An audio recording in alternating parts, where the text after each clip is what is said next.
네, 여러분 안녕하세요. 네, 3부 토건 말씀드립니다.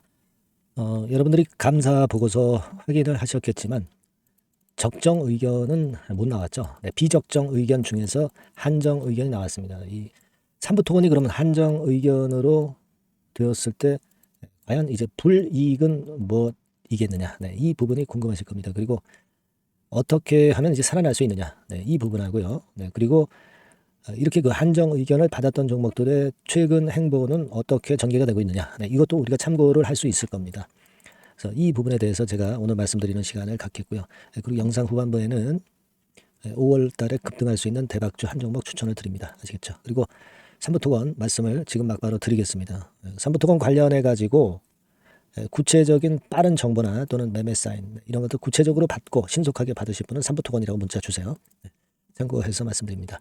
자, 여러분, 결국 여기 보면은 한정 의견이라고 나왔습니다. 근데 이 한정 의견이라는 게 그럼 과연 이게 뭐냐?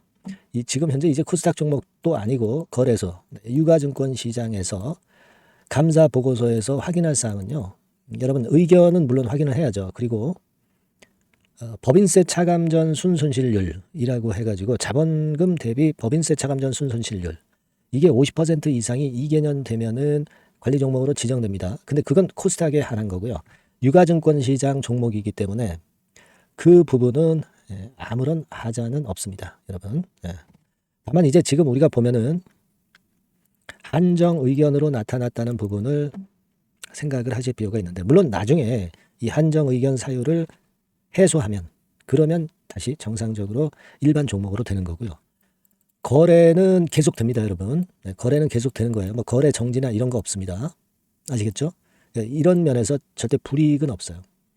한 1년 동안에 어떤 그 한정 의견에서 벗어날 수 있는 상황으로 만들어내면 그러면 다시 이제 정상 종목으로 거래가 되는 거고요. 그렇게 보시면 되고 제가 이제 말씀드릴 부분은 이 한정 의견으로 됐을 때 한정 의견이라는 것이 과연 뭘까? 네, 이 부분을 좀 잘 살펴볼 필요가 있습니다, 여러분. 이렇게 네 가지가 있잖아요. 의견에는 적정 의견은 정상적인 거고 비적정이라고 하는 게 세 개입니다. 의견 거절이 제일 나쁜 거고 부적정 의견이 그 다음으로 나쁜 겁니다. 그 다음에 한정 의견은 그래도 비적정 중에서 제일 나은 거라고 볼 수 있어요. 여기 이제 설명을 보시다시피 감사 범위의 제한을 받지 않고 감사를 했다. 감사 범위의 제한을 안 받았다 이거예요. 이건 나쁘지 않죠. 그죠? 요거는 저기죠. 네, 적정 의견이고 요 다음 보겠습니다. 감사 범위가 부분적으로 제한됐다. 그러니까 뭐 증거물 제출하라고 그랬는데 그걸 못 낸 거예요. 그랬을 경우에 한정 의견인데 기업 회계 기준에 따르지 않은 몇 가지 사항이 있지만 해당 사항이 재무제표에 그다지 큰 영향을 미치지 않는다. 그거예요. 그러니까 물론 하자는 있습니다만은 그 지적을 받은 사항이 재무제표에는 큰 영향을 미칠 사안은 아니다라는 겁니다. 그러니까 비적정 의견 중에서 제일 괜찮아요. 그죠? 물론 비적정을 안 받으면 제일 낫겠지만. 그리고 재무제표에 아주 큰 영향을 미치지는 않는 정도. 그렇기 때문에 이제 한정 의견으로 판정을 한 거기 때문에 제가 볼 때는 그래도 이 참 어려운 가운데 다행스러운 상황으로 좀 봐야 되지 않겠나 이렇게 보여지고 자 여기 보면은 당해 사업연도에 비교 표시되는 직전 사업연도 재무제표를 재작성하였다. 그러니까 제가 볼 때는 이 직전 사업연도 재무제표에서 어느 정도의 그 문제점이 좀 있었다. 그러나 아주 커다란 문제는 아니다. 그래서 한정 의견을 받은 거 아니냐. 이렇게 생각이 됩니다. 아시겠죠? 그렇게 좀 이해를 하시면 될 것 같고요. 그리고 물론 여기 보시면은 이 회사가 본전이 2,042억을 가지고 회사를 출발한 회사입니다. 그러니까 본전이 2,042억짜리 회사다 이런 얘기입니다. 근데 여기 보면 이번에 나타난 자본총계 즉 재산이라고 볼 수 있어요. 재산이 남은 게 1,015억이란 얘기예요. 자산에서 부채를 빼면 재산이 되잖아요. 그러니까 2,042억 가지고 출발을 했는데 지금 1,015억 정도 가치밖에 안 된다. 그러니까 한 1,000억 정도는 까먹은 거죠. 2천억 중에서 1,000억을 까먹었으면 한 50% 자본 잠식이 일어났다고 봐야 됩니다. 그죠? 그러니까 이 한정에서 회복이 되려면 이 50% 정도의 자본 잠식된 부분을 좀 메꿔야 된다 이런 얘기입니다. 그죠? 그러니까 1,000억 정도의 자본 총계를 좀 늘려야 돼. 아니면 이거 늘리는 어떤 속도가 좀 빠르든가. 그래야 다음 회계연도에 금년도, 그러니까 금년도 말에 회계연도 거기서 감사 의견을 적정 의견으로 받을 수 있다 이겁니다. 그죠? 그러니까 여러분 최근에 그 유상증자 제3자 배정 유상증자가 있었잖아요. 근데 뭐 그 자금 가지고는 그 보충은 안 되죠. 보충은 안 됩니다. 그렇게 좀 보거든요. 예, 그래서 이 부분은 좀 아쉬운 부분이라고 봅니다. 그 금액이 여러분 금액이 한 150억 정도 되잖아요. 150억. 근데 지금 자본 총계가 한 1000억 정도가 좀 늘어나야 돼요. 그죠? 그래야 정상적인 회사로 자리매김을 할 수 있다. 근데 지금 뭐 150억 정도 유상증자 제3자 배정 유상증자 해서는 좀 모자라죠. 훨씬. 하지만 다른 대안이 있을 수 있겠죠, 여러분. 그렇게 봅니다. 되게 그렇게 이해하시면 될 것 같아요. 그러니까 지금 아주 데미지 있는 거는 아니라고 보지만 과연 계속 기업으로서 계속 기업을 영위해 나갈 수 있는가 이 부분에 있어서는 아직 의문이다 이겁니다. 그죠? 그건 우리가 인정을 해야 돼요. 다만 주가는 이미 그 부분들이 뭐 여기서부터 내릴 때 좀 선 반영이 좀 된 그런 부분들이 있다는 걸 생각을 하실 필요가 있겠고요. 우리가 이 한정 의견을 받았던 기업이 하나 최근에 좀 있었어요. 그게 어디냐면 알체라 같은 기업입니다. 이 알체라는 뭐 거래소 종목이 아니라 코스닥 종목이에요. 그래서 거래소 종목이 좀 낮기가 낮죠. 근데 얘도 보면은요, 이날 3월 27일 날 장마감하고 한정 의견 공시를 했습니다. 그래서 그 다음 날 뭐 뚝 떨어졌어요. 뚝 떨어졌죠. 3월 27일 날 한정 의견이라는 건의 공시를 장 마무리하고 했습니다. 그래서 그 다음 날 이렇게 떨어졌어요. 이게 얼마나 떨어졌냐면 12.9% 떨어졌다가 다시 좀 만회를 하고 그리고 더 이상 이제 밀리지는 않고 있어요. 알체라 같은 경우는 그런 패턴을 나타내고 있습니다. 삼부토건 같은 경우는요. 그 오후 장중에 나왔습니다, 여러분. 그 감사보고서 거래 재료가. 그죠? 네, 그래서 그 재료가 2시 49분에 나오니까 오히려 뭐 악재의 노출이다 그래서 잠깐 올리기도 한 것 같아요. 하지만 다시 꼬꾸라지면서 마무리가 됐습니다. 그죠?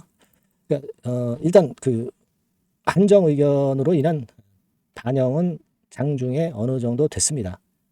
크게 회복하지는 못했지만은요. 그러니까 알체라와 비슷하게 간다면은 지금 이렇게 내렸다가 막 이런 정도 패턴은 형성을 할 수 있으리라고도 봅니다. 그죠? 그렇게 생각을 할 수 있죠. 물론 이제 종목에 따라서 수급에 따라서 다 틀립니다. 하지만 지금 현재로서는 알체라 경우를 보면은 너무 겉만 집어먹어서는 안 되겠다는 생각도 할 수 있고요. 그런 상태입니다. 지금은요, 여러분 제가 볼 때는 결국 이제 회생을 하려면 어떤 방법이 있겠어요? 결국 첫 번째로 이제 이런 기업들이 되게 이제 매각권의 재료를 들고 나옵니다. 일단 최대 주주를 바꾸자는 거죠. 최대 주주가 자금을 좀 대고 그래서 소생하는 경우가 나타날 수 있고요. 그리고 다른 기업하고 좀 합병을 해서 그 자본 부분을 많이 수정을 하면 그러면 또 돌파구가 될 수 있거든요. M&A죠. 합병, 매각하든가. 그렇게 할 수도 있습니다. 지금 DYD 같은 경우도 여러분 감사보고서는 안 나왔는데 얘도 이제 뭐 그렇게 감사보고서가 좋지는 않을 거예요. 그건 우리가 인정을 합니다. 삼부토건의 최대 주주가 DYD입니다. 그러니까 지금의 상황으로 보면 최대 주주에 대해서 크게 기대할 게 없다면 결국 이런 건의 재료가 나올 수 있는데 그런 건의 재료가 나오면 또 주가는 묘하게 급등을 합니다. 그런 부분들을 여러분들이 또 기대할 수는 있어요. 하지만 지금 되찬 반등은 사실 실제로는 쉽지는 않은 거고요. 제가 말씀드린 거 이해를 하셨죠? 그러니까 지금은 여러 가지 변수가 있습니다. 이 변수가 등장이 되는 거를 제가 신속한 정보를 모아와서 여러분한테 계속 정보를 제공하고 매매 사인을 드리는 게 좀 필요할 것 같습니다. 그죠? 그래서 여러분께서는 3부 토건 이렇게 문자를 한번 주세요. 그냥 3부 그렇게만 문자를 주셔도 되겠습니다. 이렇게 문자 주시면 제가 뭐 최선을 다해서 하여튼 아까 말씀드린 그 정보, 고급 정보 그리고 또 필요하다면 매매 사인까지도 빠르게 제가 말씀을 드릴 수 있습니다. 이게 필요한 거죠, 지금. 영상은 한참 늦잖아요. 이 부분을 보충을 하셔야 됩니다. 3부라고 문자를 주셔서 제가 도움을 좀 드릴 수 있게 하시면 좋은 방향으로 매매를 할 수 있지 않겠나. 이렇게 봅니다. 아시겠죠? 궁금한 거 있으면 문자로 적어서 보내주시면 취합해서 제가 해결할 수 있는 거면 해결하는 도움을 드릴 수도 있으면 드리겠습니다.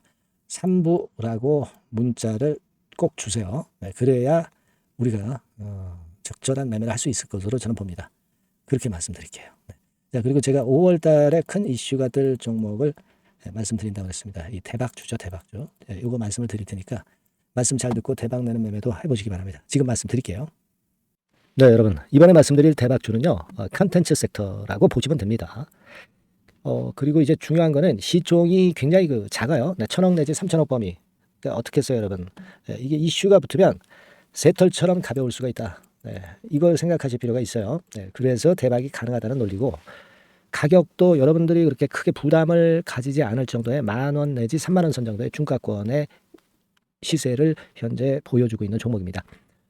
그리고 목표는 우리가 허황된 목표는 말씀을 제가 안 드리겠고요. 네, 더블 정도까지만 일단 보는 그런 매매를 말씀을 드릴게요. 물론 더블, 3더블, 4더블도 날 수 있죠. 네, 하지만 우리가 목표는 심플하게 더블 정도 본다. 네, 이렇게 말씀 좀 드리고요.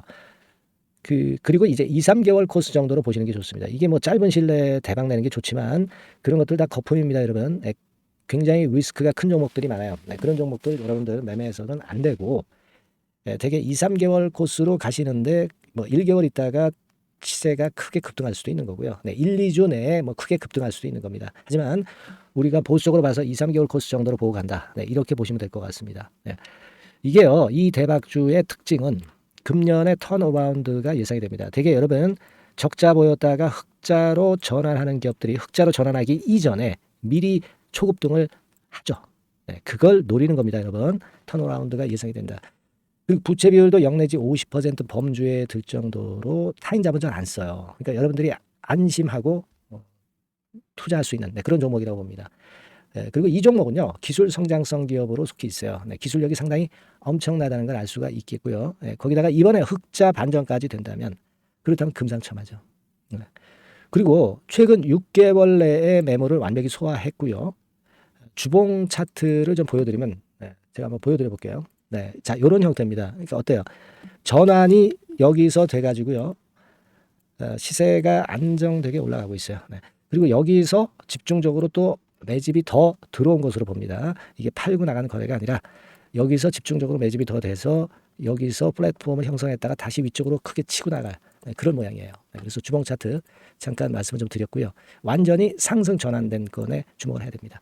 그리고 모멘텀은요, 5월이나 6월 달에 나옵니다, 여러분. 네, 5월이나 6월 달에 나와요. 네, 그러니까 여러분들 이 투자는요, 5월 달, 6월 달에 뭔가 크게 나올 종목이라고 한다면 3, 4월 달에 이런 종목을 하는 거예요.